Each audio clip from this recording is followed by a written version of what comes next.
Ja Volvon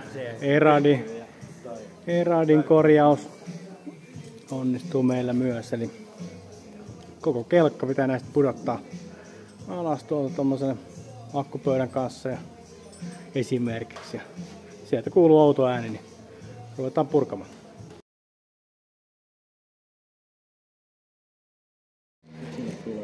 Ja noin saadaan laakeri sieltä nousemaan turvallisesti ylös ja vaihdettua uuteen.